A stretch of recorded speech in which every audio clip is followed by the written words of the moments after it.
Okay, so I really want to make this video, and it's honestly super controversial. I think like a lot of men have had this same thought, but they don't want to talk about it because it's like, oh, if I talk about that, like every girl I know or the woman I'm with is going to get upset, or I'm never going to be able to date a girl again or whatever. But for me, I'm just like, okay, this is so true. Like I have to talk about it. Does anyone else feel misogynistic but coming on? Even though there's something in the back of this guy's mind that's saying, you know what, something doesn't feel right about what I'm going to say. Something feels a little bit off, a little fucked up. But he's just going to say it anyways. But I'm like 27, I go to church, and I've started looking for a spouse. And it's just like you go in society today, and like the girls that I've met are just like, they're not like real women. Like they're not, I meet so many girls where it's just like, oh yeah, I'm going to go to the gym, make myself super attractive, and I'm only going to date him if he's like good looking and wealthy. Like I live in Tampa, Florida, and there's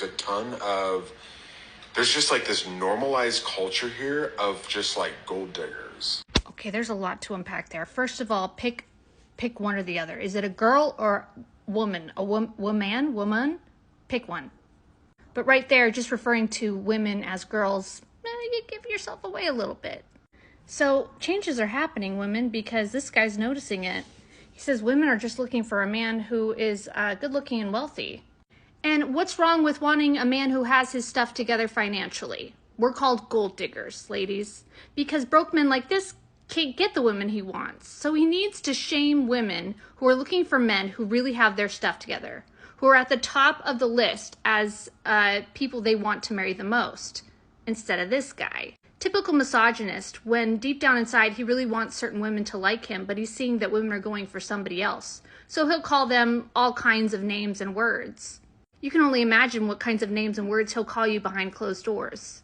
He also likes to guilt and shame women for taking care of their physical health and not running around like wild animals like men do, thirsting after the opposite sex to become a wife and a slave house servant.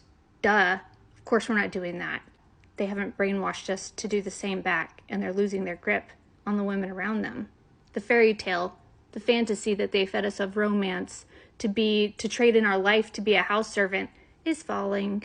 Like they're literally just dating guys for, they're thinking, oh, he just cares about sex, so I'm just going to care about his looks and if he's wealthy or not, and we're just going to agree on this. Like that's what's going on, and I'm just like, where are like the real women? Like where's the girl? Like, you know, like girls just aren't the way they used to be. They're not like how girls were in like the 1800s and like early